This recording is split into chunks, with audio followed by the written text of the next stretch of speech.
Welcome. In this lesson, we are going to begin to take a look at object variables. Let's get started.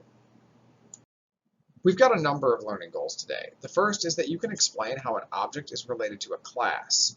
And then you need to be able to identify and explain the parts of a simple class, including instance variables and methods. You need to be able to instantiate an object using the keyword new and explain and use constructor methods. Finally, you'll need to be able to explain the concept of abstraction as it relates to objects. We've already learned how to use primitive variables to solve problems, for example, int x and double y. But what if an int or a double didn't meet the need of the problem I was trying to solve? Perhaps I need a variable to represent a rectangle. Maybe I'm doing something with graphics or a game. So I want a variable rectangle r. And while Java knows what an int and a double is, it doesn't know what a rectangle is. So this throws an error. If we want to be able to make rectangle variables, we need to teach Java how to do that. And it turns out that every non-primitive type was taught to Java by a programmer. We teach Java a new type by writing something called a class.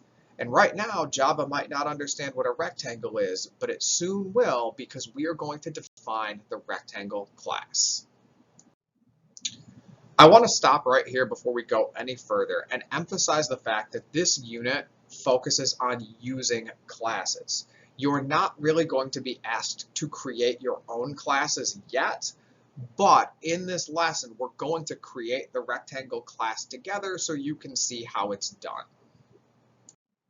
The first step to defining a rectangle in Java is to create the class, and classes are made in separate Java files. So to do this in Eclipse, we right-click on the src folder of our project and choose New Class. Since we want to define a rectangle, we must name the class file rectangle.java. Our rectangle class is empty, but already something has happened. If we look at our rectangle r variable in the main, we will see that it is now color-coded. Before, it was just white because Java did not recognize the word rectangle. But we can now make rectangle variables because we have taught Java that word. When you make a variable from a class, it's called an object. So R is a rectangle object. Remember, the whole previous unit was about primitives, which were the data types that were built into Java. Now we're looking at objects, which are data types not built into Java, but are defined by a class, in this case, rectangle. We've taught Java what the word rectangle means, but an empty class isn't very useful. So we're going to need to write code that defines two things. Number one, what attributes we want our rectangle to have, and second, what behaviors we want our rectangle to perform. And these will be implemented with making some variables and writing some methods. We want our rectangle to have two attributes, length and width. And so we'll create these by simply defining two int variables at the top of our class. Now, when we make rectangle objects, every rectangle object will automatically have a length and a width. Before we test out the new length and width attributes, we must first finish making the rectangle object. What I showed you before wasn't quite complete. So we need to say rectangle r equals new rectangle. Now, rectangle is the class that we just wrote, and r is the object identifier. In other words, this is the name that we're giving to our variable. Then, when we say new rectangle, this is the piece of code that actually tells Java to go and build the object for us. So it's a pretty important part.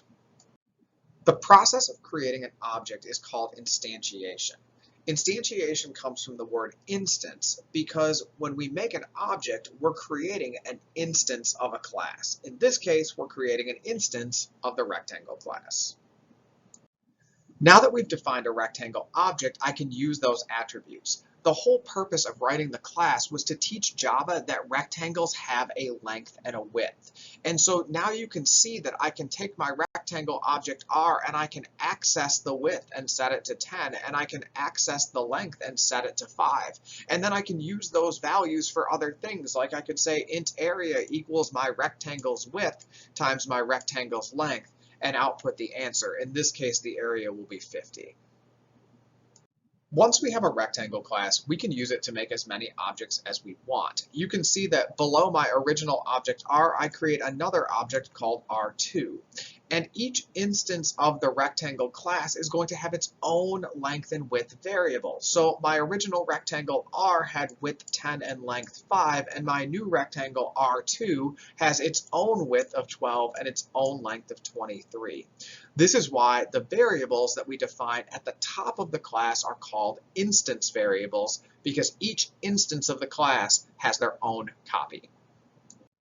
Instantiating the object and then setting the instance variables after that is kind of clunky. It would be really nice if we could do that all in one step. Maybe something like this. What if I could say rectangle R equals new rectangle and then specify the length and width right when I was creating the object?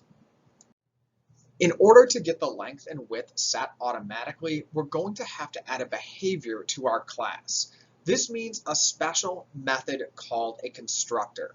Constructors always share their name with the class, and it's usually their job to initialize instance variables.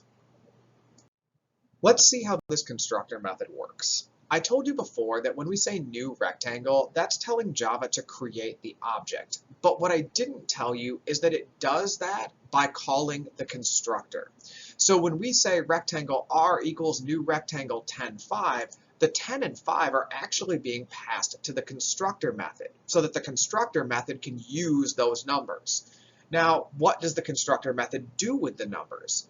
Well, the job of the constructor primarily is going to be to assign values to the attributes, to the instance variables.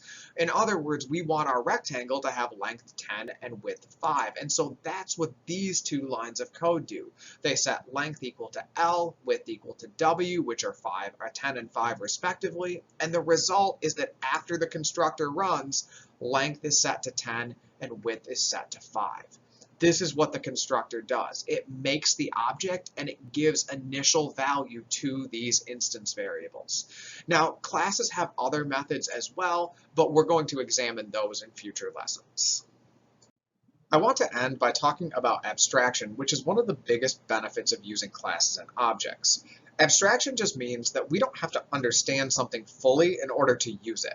For example, you can drive a car even though you don't know exactly how to build a car. You can use it without fully understanding it. And this is helpful in coding. For example, we've been using scanners for a while to get user input, but we don't really know how they work. And if we had to know how they worked, we'd probably still be learning about scanners. But because we can just use them and how they work is abstracted from us, it's a huge benefit. And we'll see this benefit in our own classes as well. If you look at the code on the right, I make a rectangle R and I say r.printArea, and it gives me an output of area equals 50. We don't know exactly how this print area method works. We haven't seen it, but we don't need to know that in order to be able to use it. Time for an understanding check. Using the circle class on the right, I want you to write the code necessary to create a circle object named C with radius 7 and display the area of C. Pause the video, and when you're done, we'll check the answer. In order to make a new circle object, we have to say circle C equals new circle 7. Remember that the 7 is going to be passed to the constructor, which will initialize the instance variable. Finally, we call the method displayArea using c.displayArea, and the method prints the area of the circle. Now that you've watched this lesson, you should be able to explain how an object is related to a class, identify and explain parts of a simple class, including instance variables and methods. You should be able to instantiate an object using the keyword new, explain and use constructor methods, and explain the concept of abstraction as it relates to objects.